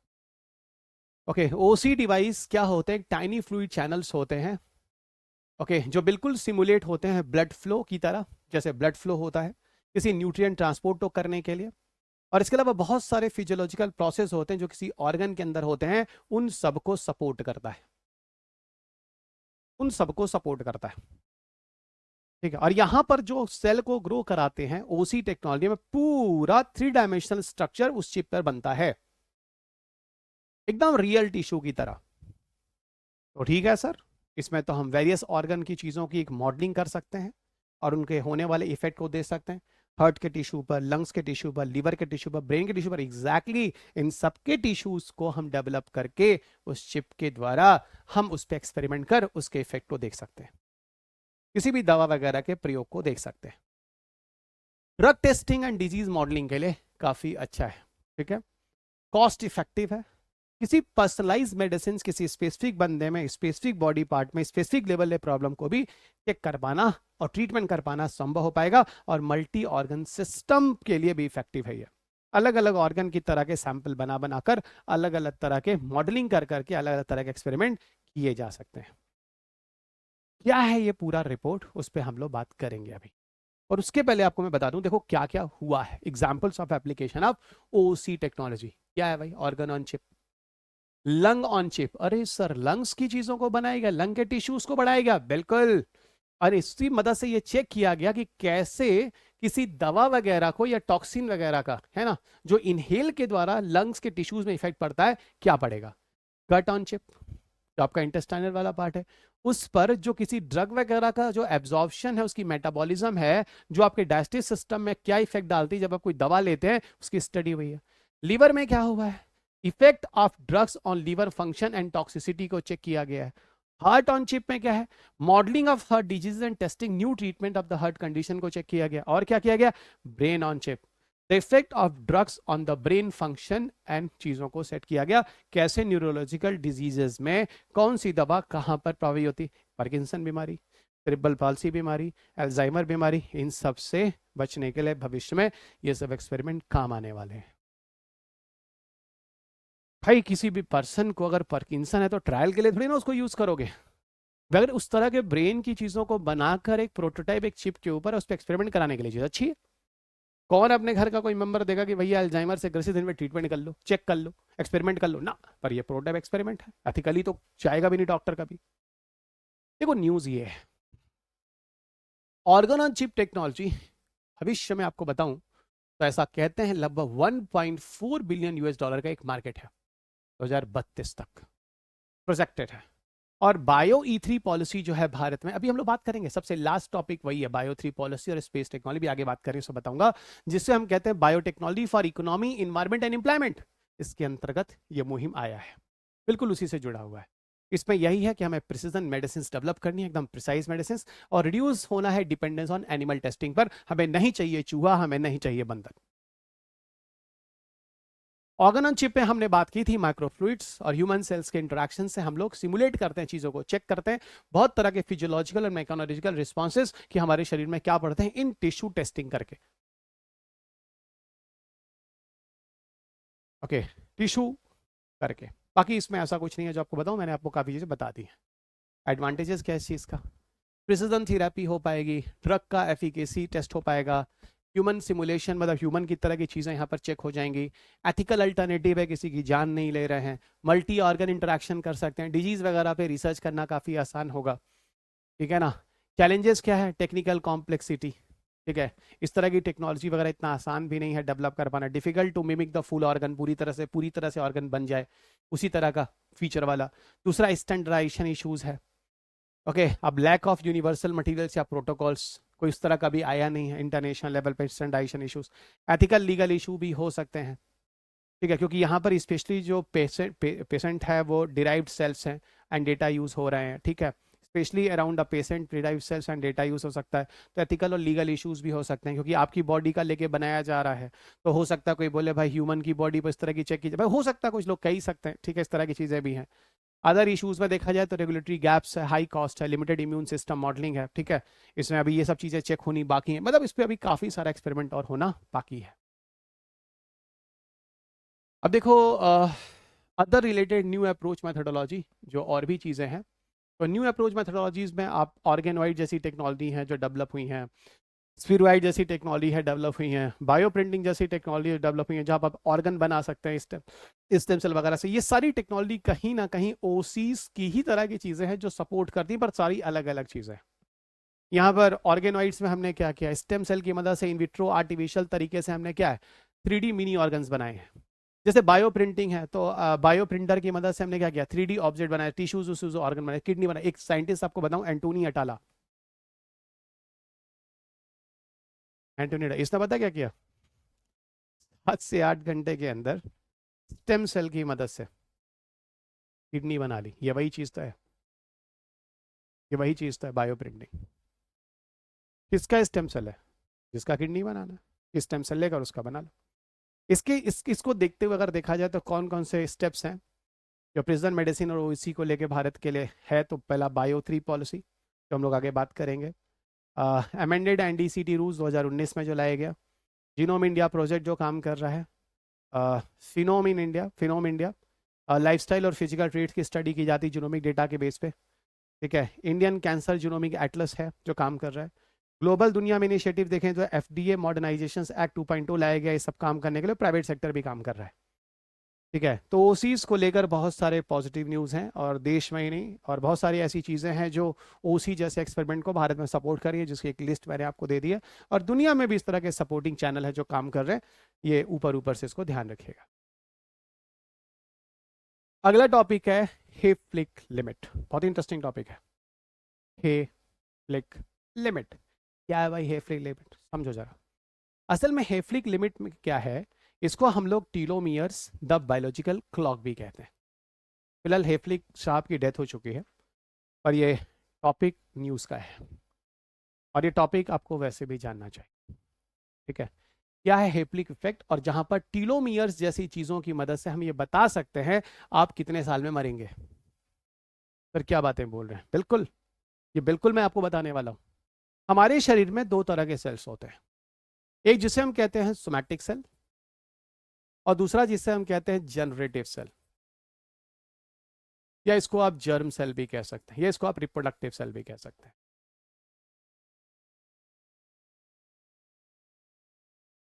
जर्म सेल या जनरेटिव सेल या रिप्रोडक्टिव सेल कौन से होते हैं भाई? जो आपके रिप्रोडक्टिव वाले पार्ट हैं, टेस्टिस और ओवरी। इसके अलावा बॉडी के सारे सेल जो होते हैं कौन से होते हैं? Somatic cell. हाथ पैर कान नाक blood bone stomach, everything is what? Somatic cell. जैसे बोला testis ovary, reproductive. Reproductive everybody know very well, reproduction वाला पार्ट। असल में ये जो सोमैटिक सेल जो होते हैं ना, जो आपकी बॉडी में बनते हैं, इसकी एक लिमिटेड डिवीजन होता है। 40 से 60 डिवीजन के बाद सोमैटिक सेल खत्म हो जाते हैं। और इसी इसी एक लिमिट की स्टडी की थी इन वैज्ञानिक ने, जिसको हैफ्लिक लिमिट का नाम दिया। और इसी बेसिस पे आपकी एजिंग होती है। तो सर आप ये कह रहे हो कितने दिन में हम बूढ़े होंगे? बिल्कुल। और अंत में आप ये भी बता दोगे कितने दिन में हम मरेंगे? बिल्कुल, नेचुरल डेथ, मैं एक्सीडेंटल की बात नहीं कर रहा। और ये सारी चीज़ें आपके आरएनए प्राइमर वगैरह पे बेस्ड होती हैं। तो ना बड़ी इंटरेस्टिंग चीज़ बता रहा हूँ, टीलोमियर वगैरह पे बेस्ड होती है। देखो, एक रिनाउंड बायोमेडिकल रिसर्चर लियोनार्ड हैफ्लिक का क्या कहना है। फिलहाल अभी उनकी डेथ हो चुकी है, फास्ट अवे। ओके, इन्होंने बताया कि limit to human cell divisions, human की बॉडी में जो सेल्स होते हैं उनकी एक लिमिट होती है, उनकी एक क्षमता होती है विभाजन करने की। ओके, उनका जो वर्क है, उनके बेसिस पर हम इस चीज़ को समझ सकते हैं कि सेलुलर एजिंग क्या है, कैसे है, कब तक होगी, मतलब कितनी देर में हम लोग बूढ़े होंगे, कितनी देर में हम लोग मरेंगे। ये सारी चीज़ें यहाँ पर आपको पता चल जाएंगी, जिसको हम कहते हैं सेलुलर एजिंग के बारे में। हिफिक लिमिट क्या बताता है, क्या रेफर करता है? हिफिक लिमिट बताता है मैक्सिमम नंबर ऑफ टाइम कोई एक नॉर्मल ह्यूमन का जो सोमैटिक सेल है वो कितनी बार डिवाइड हो सकता है, इसको हम कहते हैं हेफ्लिक लिमिट। और हेफ्लिक ने बताया भाई टिपिकली 40 से 60 बार कोई नया सोमैटिक सेल जो आपकी बॉडी में बन रहा है वो इतने बार तक डिवाइड हो सकता है। ओके, और जैसे ही वो 40-60 टाइम्स पहुंच जाता है, उसके बाद वो पहुंच जाता है कहां? सेनिसेंट फेज पे। सेनिसेंट फेज का मतलब होता है अब उसमें सेलुलर डिवीजन की एबिलिटी खत्म हो रही है, और उस जगह के ऑर्गेनिजम्स की जो फंक्शंस हैं वो खत्म हो रहे हैं, और उसके बाद जाके क्या हो जाता है, उस जगह के एरिया के सेल की डेथ हो जाती है, जिसको हम कहते हैं एपोप्टोसिस। तो इनको हैफ्लिक्स मॉडल के अंदर हम 3 फेज के अंदर रख सकते हैं। फेज 1 जहां पे रैपिड ग्रोथ हो रहा है, फेज 2 जहां पर डिवीजन स्लो हो चुका है ना, स्लो डिवीजन का मतलब अब कहां आ चुका है? सेनिसेंट फेज पे आ चुका है। और थर्ड जहां पे सेनिसेंस हो गया है, अब सेल स्टॉप डिवाइडिंग, और मेटाबॉलिज्म वगैरह जो रिमेन एक्टिव थे सब खत्म, और अंत में जाके एपोप्टोसिस, सेल की मृत्यु। इसी को हम कहते हैं हेफ्लिक लिमिट। अब देखो, असल में हेफ्लिक लिमिट से ही हम टीलोमियर की कैरेक्टर को जानकर और अपने एजिंग को देखने जा रहे हैं कि हम सब की नेचुरल डेथ कितने साल में होने वाली है, जो आपको यहां स्क्रीन पे दिखेगा। टीलोमियर्स द बायोलॉजिकल क्लॉक, हमारे शरीर का पूरा जीवन चक्र कितना होने वाला है। ठीक है, पहली बात समझना, टीलोमियर्स एक तरह के प्रोटेक्टिव डीएनए कैप होते हैं। मतलब अगर कोई डीएनए है तो उसके एंड में आपको मिलता है क्या? टीलोमियर। जैसे किसी पेन में जो कैप होता है, जो पेन की नीब को बचा कर रखता है, निब को। ओके, और जैसे जैसे सेल डिवाइड होते चले जाते हैं वैसे वैसे टीलोमियर्स की जो लेंथ होती है, जो पीछे टीलोमियर लगे होते हैं डीएनए बनने के बाद, वो छोटे होते चले जाते हैं। ओके, और यही धीरे धीरे अगर छोटे होते जाते हैं, इसका मतलब सेल की जो डिवीजन एबिलिटी है, सेल की डिवीजन एबिलिटी है, वो धीरे धीरे कम होती चली जाती है। सर हैफन लिमिक जो था पीछे जो आप बता रहे थे, वो बिल्कुल इसको जोड़ रहा है, बिल्कुल जोड़ रहा है। यही देखो, इस तरह की चीजें जो अभी हमने हेफलिक लिमिट ने पीछे बात की थी, ये वही चीजें तो है।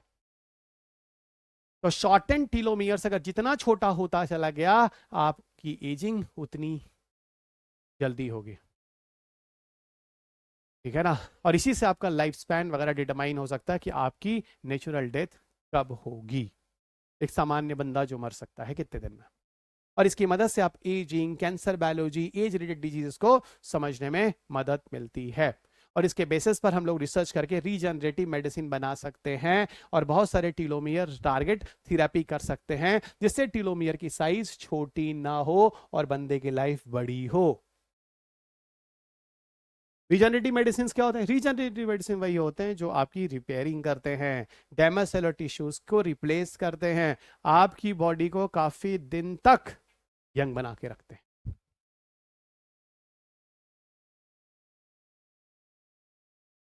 अब हम बात करते हैं बायो ई3 पॉलिसी। बोला था ना बायो ई3 पॉलिसी अभी आएगा, ओसी जब इनिशिएटिव हम पढ़ रहे थे। बायो ई3 पॉलिसी का मतलब क्या है? 3 ई लिखा हुआ है। बायो टर्म डिफाइन करता है बायोटेक्नोलॉजी, और ई3 किसको रिप्रेजेंट करता है? फॉर इकोनॉमी, इन्वायरमेंट और एम्प्लॉयमेंट। इकोनॉमी, इन्वायरमेंट और एम्प्लॉयमेंट मतलब सर ये बिजनेस भी हो गया, इन्वायरमेंट मतलब क्लाइमेट रिलेटेड हो गया, और एम्प्लॉयमेंट मतलब ठीक है जॉब वगैरह के लिए भी हो गया। तो इकोनॉमी, इन्वायरमेंट, एम्प्लॉयमेंट पॉलिसी क्या है, आइए देखते हैं जो हमारे देश में बायो ई3 पॉलिसी। बायो ई3 पॉलिसी 2024 में लाई जाती, अप्रूव होता है यूनियन कैबिनेट द्वारा। इंप्लीमेंट एजेंसी हमारे देश की main body department of biotechnology, DBT. ऐसा कहते हैं लगभग लगभग 2030 तक बायो इकोनॉमी जो होगा वो करीब करीब 300 बिलियन यूएस डॉलर का एक मार्केट होगा। 300 बिलियन यूएस डॉलर का एक मार्केट होने वाला है ना, जहां पर sustainability, innovation driven bio manufacturing करने वाले। बायो मैन्युफैक्चरिंग क्या होती है? Biological manufacturing. बायोलॉजिकल मैन्युफैक्चरिंग में क्या होता है, आप देखिए यहां पर हम माइक्रो ऑर्गेनिजम्स, पौधे और जंतु के सेल को लेकर उसको इंजीनियर्ड करते हैं। इंजीनियर मतलब वही बच्चा, जेनेटिक इंजीनियरिंग, जीन वीन का लेना देना अंदर करने के बाद जेनेटिक इंजीनियरिंग करते हैं। उसकी मदद से हम बहुत सारे कॉमर्शियल प्रोडक्ट्स को बनाते हैं। कोई एंजाइम बना सकते हैं, बायोप्लास्टिक बना सकते हैं, प्रोटीन्स बना सकते हैं, इवन दवा इंडस्ट्री में, फूड एडिटिव्स के फॉर्म में, बायोफ्यूल के फॉर्म में, बहुत सारी जगहों पर हम इसका यूज कर सकते हैं। इसको हम बायो मैन्युफैक्चरिंग कहते हैं। ओ तो सर आप ये कह रहे हो बायोटेक्नोलॉजी की मदद से इस तरह की चीजों को बनाकर हम पैसे भी कमा सकते हैं, दवाइयां भी बना सकते हैं, जान भी बचा सकते हैं। सर ये बायोप्लास्टिक वास्टिक चीजें भी माइक्रोनिज्म की मदद से बना सकते हैं? बिल्कुल, बायोप्लास्टिक वही है जहां पर कुछ माइक्रोनिज्म्स की मदद से हम प्लांट डिराइव मटेरियल की मदद से, माइक्रो ग्रोथ से हम पीएचबी, पीएचए, पीएलए जैसी चीजें बना सकते हैं। Polyhydroxy butyrate, polyhydroxy alkanoid, polylactic acid, जिसको हम बायोप्लास्टिक है। जिन्हें स्टैटिक पढ़ा होगा उसमें मिसलेनियस टॉपिक में इसको मैं कवर करता हूँ, उनको याद आ रहा होगा। क्लियर? और सुनो सर बायो इकोनॉमी क्या है? पैसा, पैसा इकोनॉमी आ गया, लेकिन यहाँ पर यूज किसका हो रहा है? बायोटेक्नोलॉजी का यूज हो रहा है।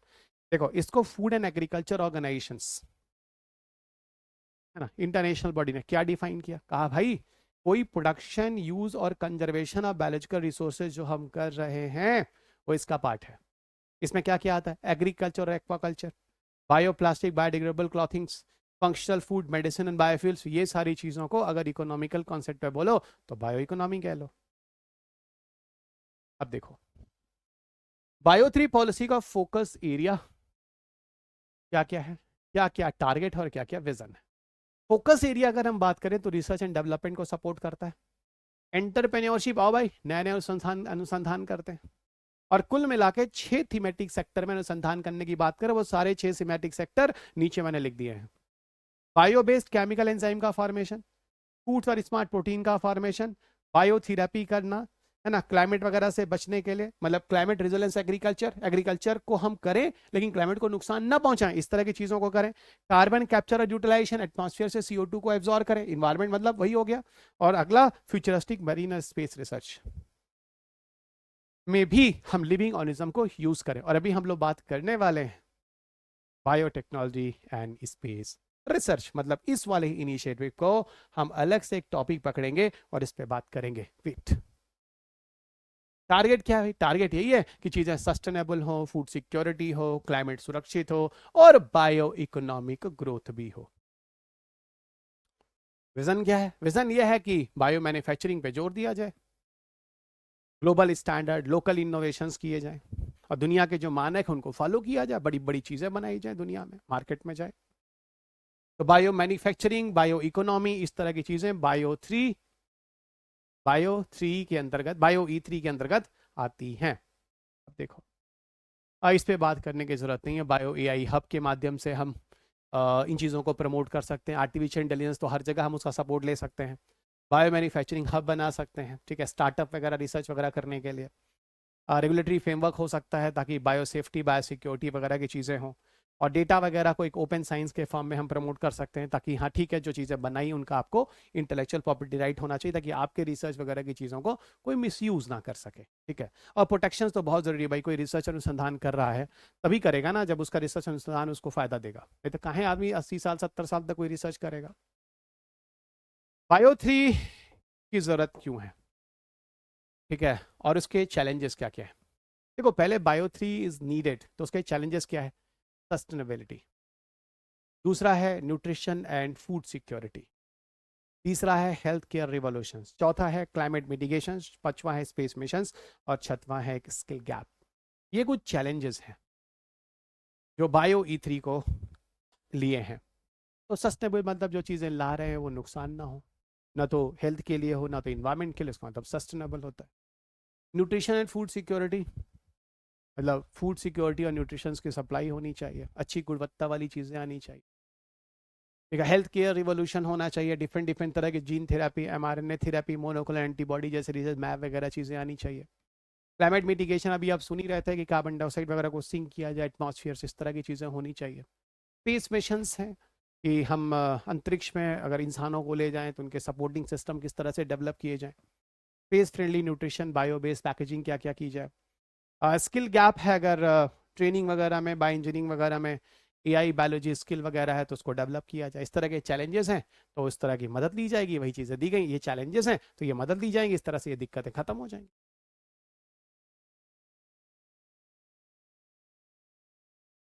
यहाँ पे देखो, ये पूरा का पूरा एक पिक्चर है बायो 3 पॉलिसी में, और यहाँ पे आप समझ सकते हैं thematic sectors of bio manufacturing में क्या क्या हो सकता है। बायो बेस्ड केमिकल एंजाइम्स बना लो, फंक्शन फूड स्मार्ट प्रोटीन्स, ये हो गया, बायोथेरेपी कर लो, क्लाइमेट रेजिलेंस एग्रीकल्चर है, सारी चीज़ें हैं जो आपको पता है।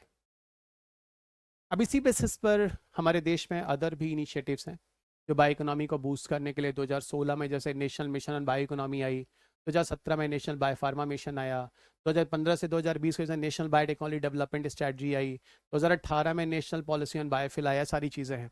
और ठीक है, वे फॉरवर्ड आगे हम क्या कर सकते हैं, तो बायो इकोनॉमी प्रिंसिपल्स को रीयूज़, रिपेयर, रिसाइकिल के बेस पे कर सकते हैं ताकि कोई भी चीज़ आती है तो वहीं पर डिकम्पोज कर लें, बर्बाद ना हो नेचर के लिए। बहुत सारे US स्टार्टअप सपोर्ट है जो बायोटेक को बूस्टअप करने के लिए किए जा रहे हैं, है ना, लर्न उससे हमें सीखना चाहिए। सिंगल विंडो क्लियरेंस सिस्टम होना चाहिए बायो मैन्युफैक्चरिंग को लेके।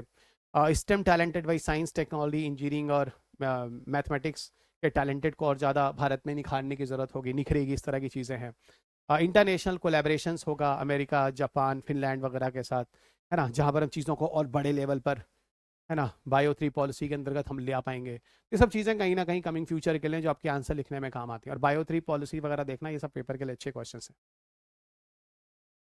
अगला टॉपिक हम बात करते हैं स्पेस बायोटेक्नोलॉजी। और स्पेस बायोटेक्नोलॉजी के बारे में मैंने आपको बायो 3 पॉलिसी के बारे में मैंने बोला भी था कि वहाँ पर क्या क्या चीज़ें हैं, बायो E3 या bio 3, whatever you can call, है ना। स्पेस बायोटेक्नोलॉजी के अंदर है क्या? देखो, स्पेस बायोटेक्नोलॉजी के पीछे अगर कोई काम करेगा तो कौन करेगा? स्पेस की एजेंसी इसरो और बायोटेक की एजेंसी DBT, दोनों का कोलैबोरेटिव अप्रोच होगा और एडवांस स्पेस बायोटेक्नोलॉजी रिसर्च पे काम होगा। ये तो आप वैसे भी समझ सकते हैं। Why space biotechnology is very important, reason है ना, जो स्पेस मिशन हम भेजते हैं उसमें बहुत सारे क्रिटिकल प्रॉब्लम्स होती हैं, बायोलॉजिकल और इन्वायरमेंटल चैलेंजेस होती हैं। आपको पता है जमीन पे रहने के लिए, जिस पृथ्वी पर आप रहते हैं वहां पर ग्रेविटी होती है, और आप सबकी बॉडी ग्रेविटी के हिसाब से अडॉप्ट होती है। आप जैसे जैसे ऊपर जाते हैं ना, माइक्रो ग्रेविटी इन्वायरमेंट होता है, और आपकी बॉडी के पूरे मेटाबॉलिज्म, आपका पूरा organ system, kidney, liver, lungs, सब उल्टा सीधा हो। ये ब्रेन जो है ना पफी हो जाता है, पफी हो जाता है। पैर जो होते हैं ना वो दुबले होने लगते हैं, कैल्शियम लेवल गिरने लगता है। जब ऊपर जाते हैं ना, सीधा सन का रेडिएशन आपकी बॉडी को इफेक्ट डालता है। माइक्रो ग्रेविटी इन्वायरमेंट में है, बहुत दिक्कत है। तो उन सब केसेस में अब मान लो किसी को इंटरनेशनल स्पेस स्टेशन पे जाना है, ये टॉपिक स्पेस से जुड़ा हुआ है, वही 400-500 किलोमीटर की हाइट पे, ठीक है ना। तो अब मान लो उनका वेस्ट है, ह्यूमन का एक्सक्रीटा है, वेस्ट है, कि रिसाइकलिंग प्रोसेस क्या होनी चाहिए, वहाँ छोड़ के आओगे क्या? मतलब just I am creating something guys. उन चीज़ों को सपोर्टिंग सिस्टम की तरह काम करना, वही चीज़ें कह रहा हूँ, बायोलॉजिकल इन्वायरमेंटल चैलेंजेस जो हैं, इन चीज़ों को दूर करने की कोशिश पे स्पेस बायोटेक्नोलॉजी जैसे टर्म्स आए हैं, जहाँ इसरो डीबीटी मिलकर काम कर रहा है। तो क्या होगा, न्यूट्रिएंट की जो स्कैरिसिटी होती है, कमी है, फूड प्रिजर्वेशन वगैरह वहाँ कैसे किए जाएं, वेस्ट मैनेजमेंट इनएफिशिएंसी जो है उसको कैसे दूर किया जाए, एक्सपोजर टू द माइक्रोग्रेविटी और रेडिएशंस में जो नुकसान होगा कैसे चीज़ों को बचाई जाए, health issues, muscle atrophy, bone loss, cataract, cancer जो होता है, इन सब चीज़ों से कैसे बचाया जाए, इस पर अनुसंधान। अब इन चीज़ों को टैकल करने के लिए क्या होगा, स्पेस बायोटेक्नोलॉजी इन्हीं चीज़ों पर एक्सप्लोर करेगी कि कैसे कोई लिविंग ऑर्गेनिज्म जो है इन सब एरिया को अडॉप्ट कर सकता है, यहाँ पर सर्वाइव रह सकता है, और अच्छे खासे एक्सट्रीम स्पेस कंडीशन में हम इंसानों को बचाकर उनको ले जाकर वहां पर अनुसंधान करा लेंगे। ठीक है, यहाँ पर आपको कुछ एप्लीकेशंस हैं जिन एरियाज में है, जिनका एक डिस्क्रिप्शंस है, और साथ साथ इनका सिग्निफिकेंस है कि कई ऐसे मिशंस हैं, कई ऐसी चीज़ें हैं जहाँ पर इस तरह की चीज़ें कराई जा रही हैं, कई ऐसे हैं जो कमिंग भविष्य में होंगे। इन चीज़ों का एक कंपेटिटिव स्टडी कर लेते हैं। क्या है भाई, की एप्लीकेशन ऑफ स्पेस बायोटेक्नोलॉजी। पहले एप्लीकेशन एरियाज में माइक्रो ग्रेविटी रिसर्च, सबको पता है, जैसे जैसे ऊपर जाते हैं ग्रेविटी कम होने लगती है, और 400-500 किलोमीटर की हाइट पे तो ग्रेविटी कम होती है, यानी पूरा का पूरा वो जगह जो थी माइक्रो ग्रेविटी इन्वायरमेंट होता है। वहां पर क्या होगा, हम माइक्रो ग्रेविटी की मदद से यहाँ पर क्या करेंगे, है ना, प्रोटीन क्रिस्टल्स वगैरह को ग्रो करने की कोशिश करेंगे। ठीक है ना, डिस्क्रिप्शन माइक्रो ग्रेविटी में। और इस तरह की चीजों के लिए, है ना, कुछ प्रिसीजन ड्रग डेवलपमेंट हुए, सिग्निफिकेंस इस तरह की चीजें, ताकि अगर प्रोटीन का लॉस और इस तरह की चीजें हो रही हैं तो इन चीजों की रिकवरी हो। पहला, रेडिएशन बायोलॉजी सबको पता है ना, डिस्क्रिप्शन से स्टडीज द सेलुलर रिस्पॉन्सेज, किस तरह से आयनाइजिंग रेडिएशन पे होता है। आपको पहला पता होना चाहिए, जमीन पर radiation in comparison to upside कम है। क्यों? क्योंकि जमीन पर जब वही सन की लाइट के रेडिएशन आते हैं तो डस्ट के पार्टिकल से टकरा कर आते थे, नीचे आते आते क्योंकि एनर्जी कम हो जाती है, और ऊपर चले जाओ 400 मीटर तो ज्यादा सीधे आते हैं। ठीक है ना, डस्ट पार्टिकल को अभी ऊपर चले गए ना, आप वही चीजें कह रहे हैं। तो यहाँ पर एक बायो सेंटिनल करके एक प्रोजेक्ट है जो नासा आर्टेमिस 1 2020-22 है ना, ये सब कुछ एक्सपेरिमेंट है जहाँ पर इन्होंने कोशिश की है समझने की डीएनए रिपेयर मैकेनिज्म्स को अंतरिक्ष में। अगला देखो, इन्वायरमेंटल मॉनिटरिंग के बारे में बात करेंगे, यहाँ माइक्रोब्स वगैरह को बायो रेमेडिएशन के लिए, है ना, यूज किया जाए, कैसे प्लेटरी रिगोलिथ टाइप की चीजें बना के ले जाए। ठीक है, और इस तरह की चीजों के बेसिस पर हम कमिंग भविष्य में क्या कर सकते हैं, किसी मार्स या मून के सॉइल पर पौधों वगैरह को ग्रो कर सकते हैं। अगर माइक्रोनिज्म से बायो रेमेडिएशन हुआ, यानी कोई भी वेस्ट कहीं पर निकला और उसकी हमने रिसाइकलिंग किसी लिविंग ऑर्गेनिज्म की मदद से कर दी, तो हम किसी जगह पर कोई वेस्ट नहीं छोड़ रहे हैं ना। ये वही चीज है। डिजीज मॉडलिंग, हम सिमुलेट करेंगे डिजीज इन स्पेस कंडीशंस में क्या क्या हो सकते हैं, और इसकी वजह से हम लोग को क्या सिग्निफिकेंस है, एस्ट्रोनॉट्स वगैरह जो अंतरिक्ष में जाते हैं उनकी हेल्थ वगैरह को बचाएंगे। आपने देखा होगा सुनीता विलियम्स वगैरह जब काफ़ी लंबा समय तक अंतरिक्ष में रह जाती हैं, उनकी बॉडी, उनकी शक्ल, उनकी चीज़ें बहुत कमज़ोर अजीब सी दिखती हैं। आप देखो ना, और जैसी पृथ्वी पर आती चीज़ें वैसी एकदम फ्रेश हो जाती हैं। ठीक है, तो ये भी आप काफ़ी हद तक समझ सकते हैं इन चीज़ों को। Bio regenerative life support system, BLSS जिसे कहते हैं, और इसके लिए ज़रूरी होता है कि एक तरह से क्लूज लूप सिस्टम डेवलप होगा जिससे हम ऊपर वेस्ट रिसाइकलिंग और फूड प्रोडक्शन कर सकें, ताकि ऊपर रह के लंबे समय तक हमें नीचे से ऊपर तक फूड ले जाके पहुंचाना ना हो, ऊपर ही चीज़ों को ग्रो कर लें तो कितना अच्छा होगा। आपने सुना होगा, मैंने पीछे अंतरिक्ष वगैरह में एक टॉपिक पढ़ाया था स्पेस टेक्नोलॉजी में, कि लोबिया के पौधों को भारत ने ग्रो कराया बस 3 से 4 दिन के अंदर। तो ठीक है ना, इस मिशन से हम लॉन्ग ड्यूरेशन मिशन भेज सकते हैं लंबे समय तक ऊपर। अर्थ सस्टेनेबिलिटी हम मैनेज कर सकते हैं ऊपर ऊपर ऊपर अंतरिक्ष यात्रियों के लिए। तो ये चीज़ें काफ़ी हद तक फायदेमंद होने वाली हैं। अब यहाँ पर देखो नोटेबल इनिशिएटिव्स जो भारत और अंतर्राष्ट्रीय लेवल पे कुछ चीज़ें चल रही हैं, और इस तरह के मिशंस जो इस तरह के रिसर्च हैं जो बायोटेक्नोलॉजी वगैरह और स्पेस रिसर्च में यूज़ करने वाले हैं, जिससे फ़ायदा मिल रहा है। क्या है भाई? गगनयान मिशन। ठीक है सर, इंसान ऊपर जाने वाला है, इस तरह की चीज़ें रहेंगी तो हम उनकी जान बचा सकते हैं, उनको सुरक्षित रूप से ज़मीन पे ला सकते हैं। एक्सियम 4 मिशन भी है, एक कोलैबोरेटिव कमर्शियल मिशन है। It is expected to include Indian experiments in low earth orbit.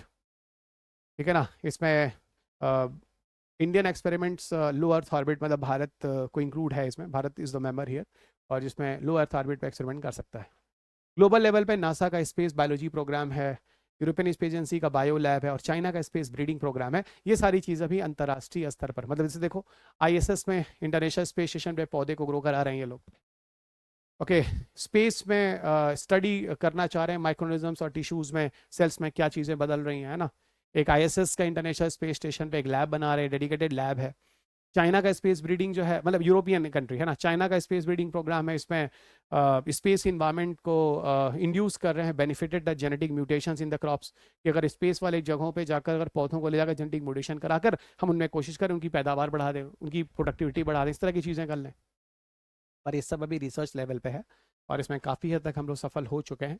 Bharat का भी देखते हैं आगे गगनयान मिशन और इन चीज़ों में क्या होने वाला है, लेट अस सी। पर अच्छे रिजल्ट आएंगे, क्योंकि देखो जैसे आप मेहनत करते हो सफलता मिलती है, वैसे ये लोग भी मेहनत कर रहे हैं, रिसर्च डेवलपमेंट कर रहे हैं, इनको भी सफलता मिलेगी। अगर ऐसी से मेहनत नहीं किए होते तो आज हम चंद्रमा तक पहुंच पाते, मंगल पे इंसान भेजने की बात करते, 2040 पे हम कह रहे हैं कि मून के सरफेस पे इंसान उतारेंगे। बहुत फ्रस्ट्रेशन होगा, बहुत थकेंगे, बहुत डांट भी बढ़ेगी, है ना। डांट किसकी बढ़ेगी? बड़े न्यूज़पेपर चैनल वाले पहुंच जाएंगे उल्टा सीधा कह रहे हैं। लेकिन फ्रस्ट्रेट नहीं होंगे ये लोग, किसी की डांट वांट को फर्क नहीं पड़ता भैया। विल पावर, कॉन्फिडेंस, एनर्जी, हिम्मत करके मेहनत करके फिर लग जाएंगे। या तो हम थोड़ा सा डांट देते हैं, बुरा लग जाता, अभी तो तुमको पता नहीं कितने डांट खाने हैं, अपने सीनियर से जूनियर से क्या क्या करना है। ये आदत डाल लो तो चुप रहने की आदत है, जिंदगी में कभी परेशान नहीं होने वाला है, तो बहुत आगे निकल जाएंगे। आपको क्या लगता है हमारे प्रधानमंत्री को लोग कम बोलते होंगे क्या? शांति से अपना काम कर रहे हैं, करने तो जो करना है करने बोल दो, अपना काम करते रहेंगे भाई, कहानी खत्म, जिसको जो समझना हो समझते रहो। चले, यही चीज मैं डायरेक्टली आपसे कह रहा था, आपके पास क्या प्रेशर है जो वो व्यक्ति लेता होगा? ठीक है ना, चलेगा। तो ये वही अंत में फिर चलते चलते वाला कहानी। ये doctor Ravi P Agrahari official पे जाइए, टेलीग्राम चैनल पे सीधा इस पीडीएफ को डाउनलोड कीजिए। टेलीग्राम चैनल से सारे लिंक्स हैं। फेसबुक पेज पे आप उससे जुड़ सकते हैं, इंस्टाग्राम पे जुड़ सकते हैं। नई जनरेशन है भाई, तो मेरे को भी नई जनरेशन से जुड़ने के लिए नई जनरेशन की तकनीकियाँ यूज़ करनी पड़ती हैं। और यूट्यूब यहाँ पर आपको मेरी क्लासेस मिलती हैं, डॉक्टर रवि अग्रहरी क्लासेस, यहाँ पर आप ले सकते हैं। और लास्ट इन्फॉर्मेशन, ये किताब पढ़ना मत भूलिएगा, यहाँ पे बड़ी मेहनत की है मैंने, ठीक है। और मैं तो बोलूँगा क्योंकि मेहनत की गई है, इसे पढ़ना चाहिए आपको। जैसे भी बहुत सारी चीज़ें आपको बायोटेक में मैं बोल रहा था, तो आपको कुछ चीज़ों में दिक्कत आ रही है, सर ये क्रोमोसोम के अंदर डीएनए ह्यूमन जीनोम, ये चल क्या रहा है, काफ़ी हद तक है इसमें, है इसमें। सेम हिंदी इंग्लिश दोनों में सेम आती है। एक ज़माना था जब एक पब्लिकेशन की किताब आती थी, मैं आपको बोलूँगा नहीं, हिंदी वालों के लिए खास तौर से, उनकी कोचिंग भी चलती है, वो बहुत चलती थी, पतली सी है, 100 सवा 100 पन्ने की, और क्वेश्चन उठा के देखना उससे कितने आते हैं, ठीक है। और अभी कह रहा हूँ बदल लो, ठीक है, रिसोर्सेज बदल लो, बहुत मैटर करता है। इंग्लिश वालों के लिए कोई दिक्कत नहीं, इंग्लिश वाले तो बिल्कुल हैं, मैं भी कॉन्फिडेंस में हूँ, उनको कोई भ्रम नहीं है। और हिंदी वालों को अभी भी उस इंस्टीट्यूशन और वो किताब को लेके बड़ा भ्रम है। भ्रम क्या है? अभी हो सकता है कि मार्केटिंग इतनी ज़्यादा हुई है कि आपको ये चीज़ आप तक पहुँची नहीं होगी, लेकिन आपको पता चल जाएगा जब इस बुक को और इस बुक को दोनों को उठाएंगे, आपको समझ में आ जाएगा। यूपीएससी के क्वेश्चन पेपर आप लगाएंगे तो कहाँ पर ये मेहनत हुई है, ठीक है। और सेम किताब है, जो टॉपिक जो आर्टिकल यहाँ है सेम यहाँ पे। अमूमन मैंने देखा इंग्लिश हिंदी दोनों में डिफरेंस आते हैं, बिल्कुल डिफरेंस नहीं है, same topic same content same translation 100%। Okay, और लास्ट लास्ट ये बच्चों की, चलिए अब एक ऑप्शनल भी ठीक से हमारे साथ पढ़िए एंथ्रोपोलॉजी का, और कोशिश करते हैं 300 प्लस स्कोर करने की। ठीक है, और आसान सा सब्जेक्ट है, मज़ा आने वाला है। अगर आपने साइंस टेक एनवायरनमेंट हमसे पढ़ा होगा तो इसमें तो और मज़ा आएगा, और काफ़ी लंबे समय के लिए आप मेरे साथ बैठने वाले हैं। बड़ी आंसर राइटिंग वाइटिंग भी होने वाली, और बढ़िया रात में हम लोग मिलेंगे, और सब कुछ मैं आपको प्लान करके बता दूंगा। करीब करीब 6 महीने मान के चलो अच्छे से आंसर राइटिंग वाइटिंग के साथ लेकर दोनों पेपर कराने में, और 500 में से कोशिश करेंगे 300 प्लस आपको मिलना चाहिए। 200 250 तक तो आप वैसे ही आ जा रहे हैं, 250 300 तक आपको दिक्कत होती है, और 300 के पास आपको कुछ एक्स्ट्रा करना पड़ेगा। तो ये थोड़ा एक्स्ट्रा बताऊंगा मैं, कैसे फ्लो चार्ट बनाएंगे, कैसे इसमें क्या करेंगे, किस तरीके से चीज़ें करनी है। ओके, कंटेंट्स आपको एनरिच कैसे बताऊंगा, कौन से फिगर बनाएंगे, सारी चीज़ें आपको यहाँ बताऊंगा क्या करने वाले हैं। तो जिन्होंने पहले कभी एंथ्रोपोलॉजी सोची है, या अभी भी ऐसा कोई विषय चाहते हैं जो छोटा हो, आसान हो, पढ़ना तो आपको हर सब्जेक्ट में ही पड़ता है, तो आसान हो, इजी लैंग्वेज हो, कुछ चीज़ें तो रटनी होंगी, पढ़नी होंगी, है ना, थोड़ी मेहनत भी करनी हो, बहुत ज़्यादा भी नहीं, तो ये anthropology is the best one. और आपके पास रिजल्ट भी है, हर साल ही 300 के ऊपर आपको बच्चे मिल ही जाते हैं, और कई मिल जाते हैं, एक दो नहीं मिलते हैं, तो इट्स अ बेस्ट ऑप्शंस। तो अब आप आइए और एंथ्रोपोलॉजी भी कीजिए। बाकी इसके बारे में अगर जानना हो तो वही doctor Ravi P Agrahari official पर जाइए, वहाँ पे मैंने एक एंथ्रोपोलॉजी ऑप्शनल का एक चैलेंज भी चैनल भी बनाया टेलीग्राम पे, और जहाँ पे ईश्वर की दया से इस समय 930 प्लस लोग वहाँ पे जुड़ चुके हैं, लेकिन मुझे एडमिशन लेना है 100 to 150 ओनली। तो देख लीजिएगा जब ये शुरुआत होगी तो आप यहाँ पर ले लीजिएगा, नहीं तो क्या, वैसे भी आप लोग इंटेलिजेंट हैं, आप लोग वैसे भी कर सकते हैं, आशीर्वाद तो मेरा वैसे भी है। तो थैंक यू एवरीवन, अगली क्लास में आपके साथ फिर मुलाकात होगी, तब तक अपना ख्याल रखें, स्वस्थ रहें, खुश रहें, मस्त रहें, मुस्कुराते रहें। जय हिंद, और धैर्य रखें, है ना। ये कोई ऐसा नहीं है कि उसमें कोई पेड चीज़ है या कुछ है, मैं तो ऐसे ही बढ़ा रहा हूँ आप लोगों को, जो मैं प्रॉमिस करता हूँ कर रहा हूँ, और देते रहिए, जो गालियाँ देनी हैं, जो प्यार हैं, करते रहिएगा। पर मैं तो भाई वही, जैसे मैंने बोला, हमारे प्रधानमंत्री जी को कम गालियाँ पड़ती होंगी, मैं भी वही कर रहा हूँ, चुपचाप अपना काम करो, जिसको जो बोलना है बोलने दो। हाथी चलती रहती है ना, वो अच्छा नहीं लगेगा, कुत्ते भौंकते रहते हैं ना, वो सब चीज़ अच्छा नहीं लगी।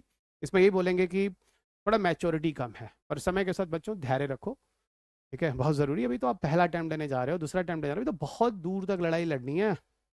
और मैं भी बताऊंगा, आपका मतलब न्यूज़पेपर है, फोटो टैग है, मेरा बच्चा है, मैंने पढ़ा है, बड़ी मेहनत की थी, बड़ा मेहनती बच्चा था, फ्रस्ट्रेट नहीं होता था, घबराता नहीं था, उल्टी सीधी बातें नहीं करता था, बड़ा विजन उसका क्लियर था।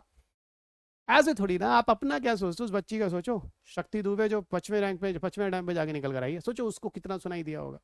अगर बच्ची थी वो, सीधी सादी चुपचाप, ना कुछ ना दिखना भाई, है ना, चुपचाप उसको अपना रास्ता देगा, क्वालिफाई किया, कहानी खत्म। जिसको जो बोलना हो भोंकते रहे, जिसको जो बोलना है बोलते रहे, उस बच्ची को करना है तो करेगी, कहानी खत्म। तो सोचो उस बच्ची के पास कितना पेशेंस रहा होगा, कितनी मेहनती रही होगी, ठीक है। तो घबराओ नहीं, बड़ा धैर्य रखो इस प्रिपरेशन को करने में। अभी तो बहुत दूर तक जाना, अभी आप लोग जिंदगी कितनी जिए हो, 20 साल 22 साल, अभी तो 2/3 जिंदगी बची हुई है, ऐसे थोड़ी ना जी पाओगे। चलो, आशीर्वाद है, चलो अपना ख्याल रखो, बाय बाय।